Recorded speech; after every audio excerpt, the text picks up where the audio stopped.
Welcome to the Middlesex Moments radio show. I'm Dr. Anna Wasesha, president of Middlesex Community College, and joining me today is Nan Zimmer.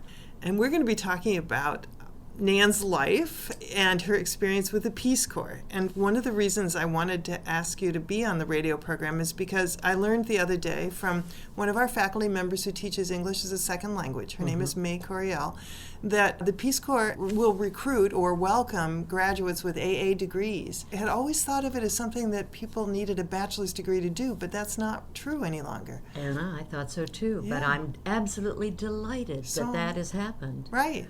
So, and I think of the Peace Corps as, of course, I associate it with John F. Kennedy, but as an example of something that the American government got right. You're absolutely right. Absolutely right. Yes, and we used to say that it was to our benefit to go overseas. It's to the nation's benefit to send us overseas because we come to give and we come back. We've been given to, and you can't stop that kind of education as you go on. Right. In life, it's just the most exciting thing you can do. I still think that after how many years away. Well, so let's go back to how many years away. When did you go to? Well, when did we go? We went in 1970. No, we came. That's so far. In 1967, we left Swarthmore to go to Philadelphia, and my husband was the bishop's representative in the area of racial tension, and was very active in Philadelphia. And we left from there. He was beginning to think that this was the time when the country, many of the activists in civil rights, were saying it's time for us to get away. Black power is coming in. They don't need white faces anymore. And my husband felt it was time for us to make a change, and someone came forward and said, hey, how about the Peace Corps? We knew nothing about it. We had to apply. I remember writing a letter of recommendation for him, and I hope it was a good one because he got in, but we had to go through all the difficulty of being qualified because he'd been so active in civil rights that was not an easy thing to get past. The Peace Corps liked it, but the government, which was going to pay the tab, was not necessarily pleased. So in we went. And it would have been in 69 that we went. And we put down, out of our civil rights experience, first choice Africa, second choice Africa, third choice Africa, and in their wisdom, they sent us to the South Pacific.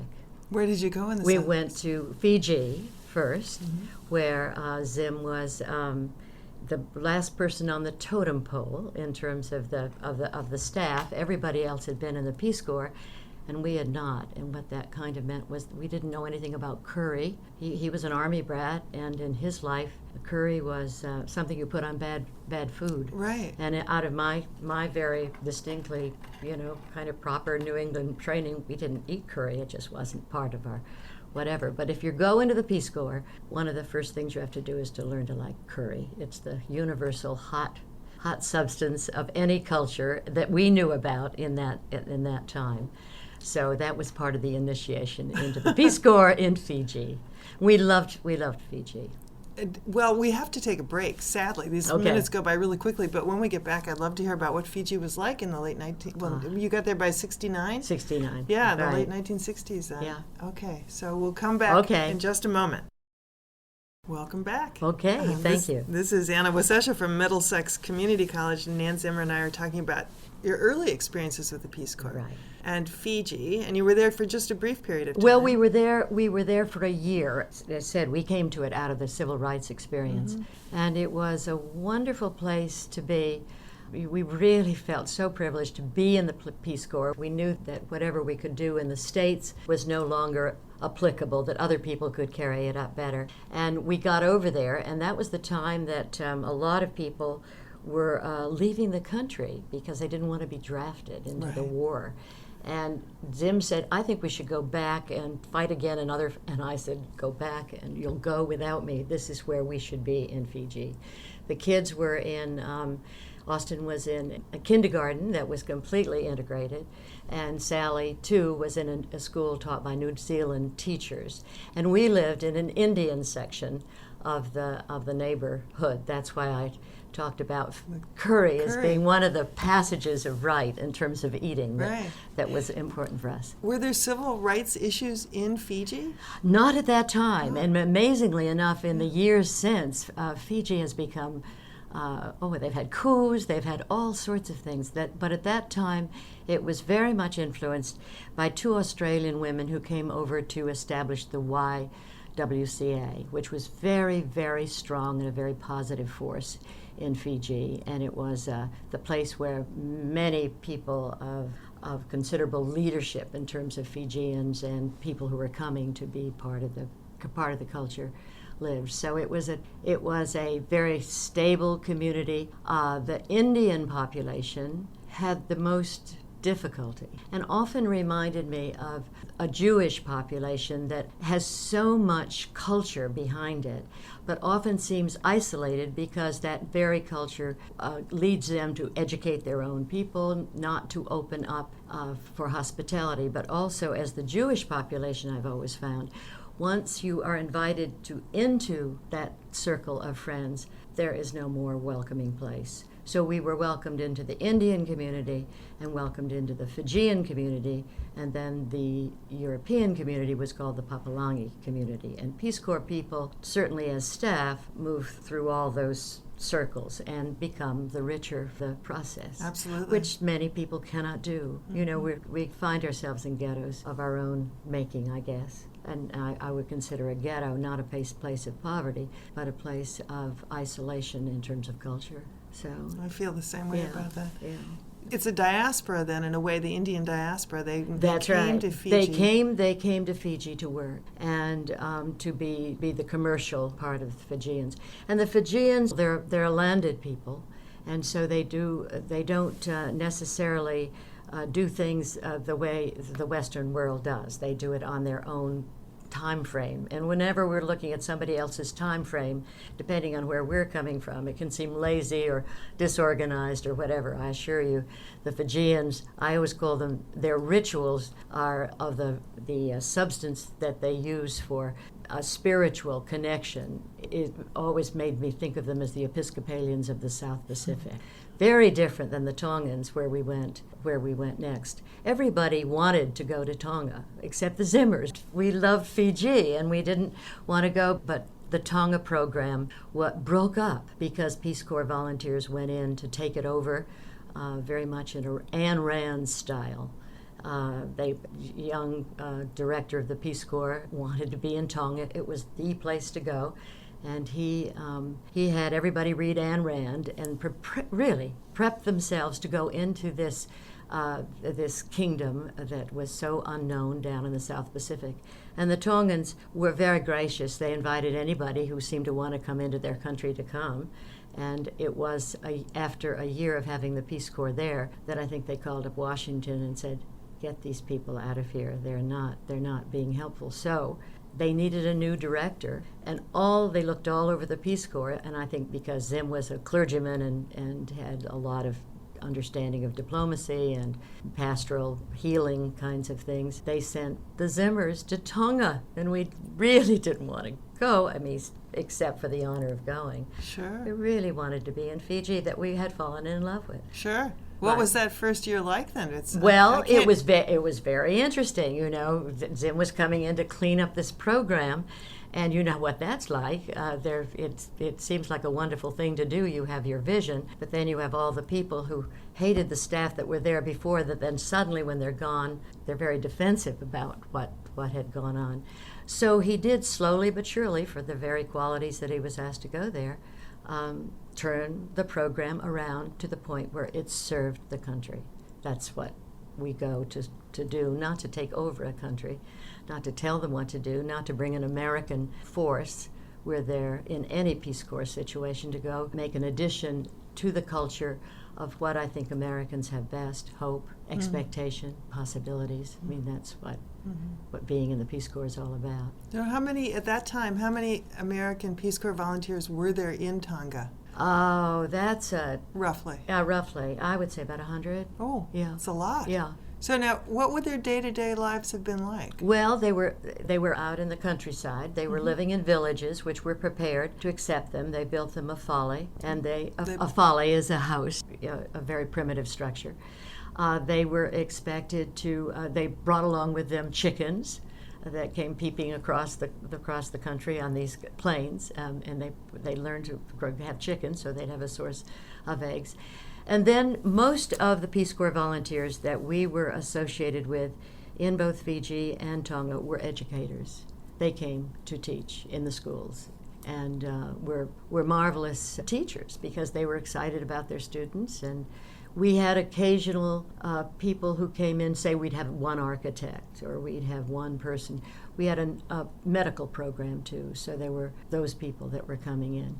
The interesting thing, Anna, that I think you recognize, because you are in a college situation, how much people change each time a new group comes in. Mm-hmm. If you're on a small island in the South Pacific, every 6 months we'd have a new group of Peace Corps volunteers coming in. And then they would stay for about a year and they a half would or stay so? for 2 years. 2 years. They would stay for 2 years. And each influx of people who had been trained elsewhere in preparation for coming to either Fiji or to Tonga would look different. Their music would be different. They were like another whole set of strangers. And because we lived in a small island with very little stimulation elsewhere, it was amazing to realize how fast our country changes. Wow. I think academics know that, but we did not realize the pace of change that now that was 40 years ago. Can you imagine what it is today? But that was such a critical moment in American history because it was the winding down of the Vietnam War, right. and you were in this. Right. And we were in the South Pacific, and who was killed? Martin Luther King was killed. Bobby Kennedy was killed. To hear about that over there was just devastating. Devastating. We were very glad to leave the country when we did, but very glad to take it with us in terms of spirit. I think that was the most important thing we did.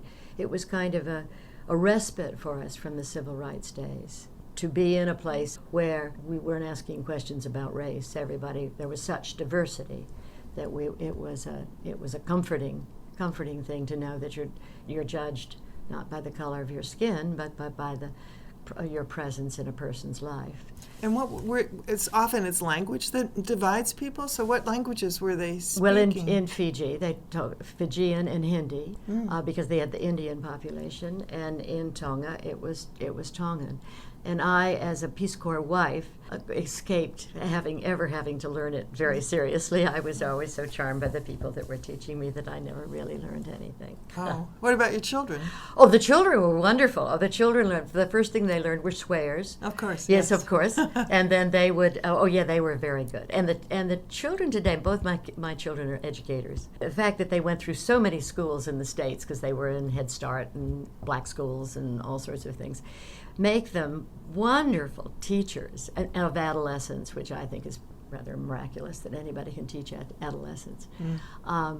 But because of that experience of growing up in the South Pacific, where their toys were a wood pile instead of blocks that you put together, it was just so primitive, and it was so wonderful. I can imagine yes. That it would be probably the richest experience you could imagine. Absolutely. And your mention of the Head Start program is is one of the things that I'm interested in hearing about because that also has proven to be an extraordinarily successful program. Absolutely. And we got when we moved from Swarthmore, Pennsylvania, where Zim was rector, we moved into Germantown, Philadelphia. And it took me a year, and I suppose because Mother paid the price, we put Sally in Germantown Friends, but we wanted very much to get Austin into Head Start. And our income was too high for it. We really had to pull some strings to get him into this program down in the city. I mean, it was in Germantown. Absolutely marvelous program. All black, I mean, it was. I was probably the essential learner out of this whole thing. Austin just enjoyed being a little boy and with a whole group of other kids. And Peggy Perlmutter, back when we went into the Peace Corps, received a national award for being a teacher. An outstanding teacher, outstanding right. teacher. Right. Wonderful program. So when we get back, let's talk about what all this stuff means 20 and 30 years Okay. later. All right. Okay? Okay. Wonderful. Thanks so much. Well, we're back, and I'm Anna Wasesha, the president of Middlesex Community College, and Nan Zimmer and I are talking about the Peace Corps and a little bit about Head Start. And why I picked up on that, your son went to Head Start in Philadelphia, in Yes. Germantown, a long time ago. Yeah. But that's another example, just like the Peace Corps, of Right. programs that work. And right now, there's a lot of discussion in Connecticut and around the country about college, or students arriving at college not prepared to be in college. That they don't have the basic skills, the foundational skills in English and math. Always reminds me of what a professor I had she was a wonderful grande dame of higher education with kind of blue hair and beautiful suits, and she said that after World War II she had done a huge study binational with a group in Great Britain and researchers in the United States to understand who goes to college and who succeeds in college, and what they determined, simple answer, is that the decision about who is going to succeed in college is made in the elementary grades of our public schools. And I think we can also say now, because we know that Head Start works, Right. and we know how Right. important preschool is, that if you're not ready for school, that Right. preschool, that you won't be able in kindergarten, first, second, and third grade to learn to read in order to read to Right. learn. So I think that, first of all, Governor Malloy's emphasis on preschool education is just Is well placed, Absolutely. brilliantly placed. Cheer, cheer. Right, exactly. Right. So now your children are grown and they're educators, and you're grown, and you had the Peace Corps experience. Right. So looking back on it, what was it about being a part of a movement, in a way, that made the difference? Well, who was it back in the Holocaust? Wonderful Jewish person who said the Elie Wiesel. Is it no, Somebody else? no. Frankl, Viktor Frankl. Oh, Viktor Frankl, yes. Talked about purpose, having a purpose in life. And I think when you talk about early education, if a child does not feel that he or she is a learner by the fourth grade, there's an awful lot of remedial stuff that you have to do. But if you can get a child at the fourth grade to feel that they have something to contribute, I think from then on in, it's an invitation to learning, to lifelong learning. And certainly as a teacher of elder hostel, I think we learn till we're dead. That when, that'll be the end. The question of where does the emphasis of going in terms of the Peace Corps, there's always a vested interest. I'm sure looking back at this, to some degree, we were fleeing the United States, I think, out of our civil rights experience. That's the kind of thing that you admit later on. We never certainly thought of that in what we were doing. What we were drawn by is, I think, and I think most people are, an opportunity to give, to serve, to be in some way to make a difference, and that, I think, is a part of the educational quest. When you say to a child, "You are special, and you can learn, and you are. This is what are you gonna do?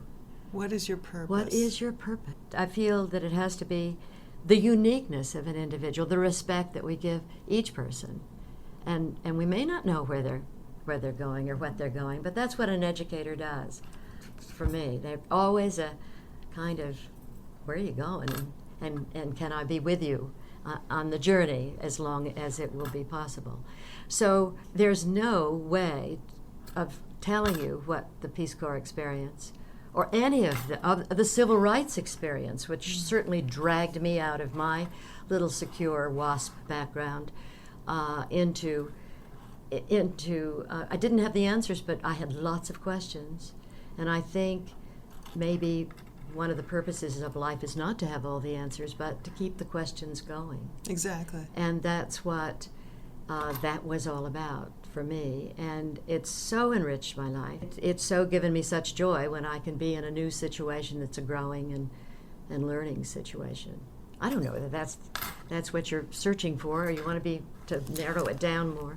Well, what I've been trying to work on is how to build a culture in this campus, in both campuses, Meriden and Middletown. We really have two campuses, where the students take for granted that they're going to either be involved in service learning or volunteerism or an internship of some kind. And the real question for them is, where am I going to put my energies? What's my purpose? And I think that, volunteerism in general, it does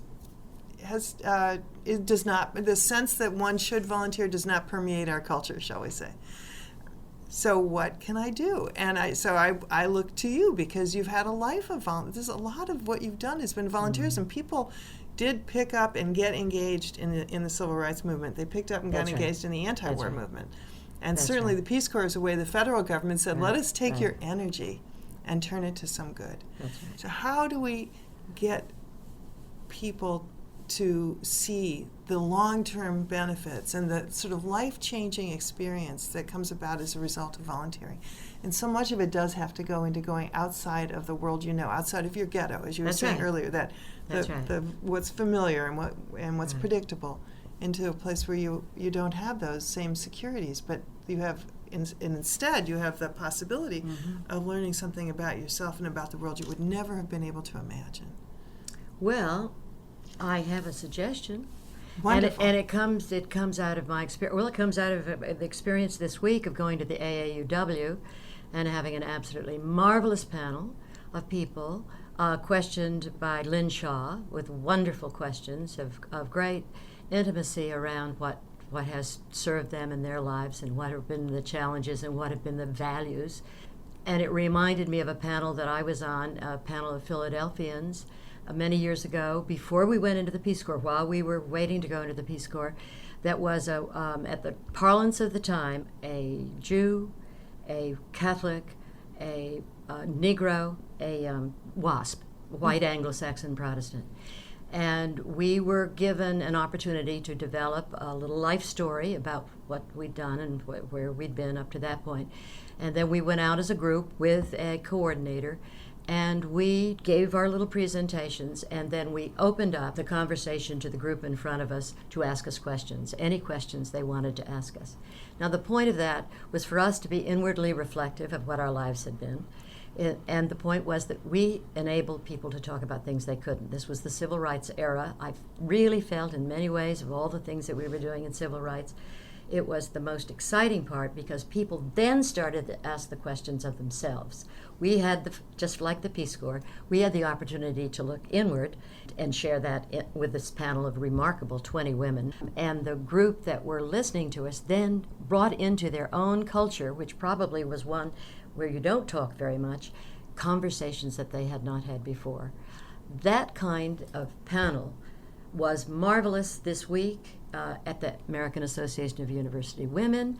And I said at the time, I think we should have more panels to talk about subjects that give us a great deal of difficulty using the human experience, life experience, bringing people in to talk, just to talk about this, giving them a little grace note so we begin to trust them, and then open it up to questions from the group. If you get those kinds of dialogues going on this campus, or I would suggest everywhere, I really think it's a marvelous human way to share a message that doesn't define the message, but opens it up for new conversation.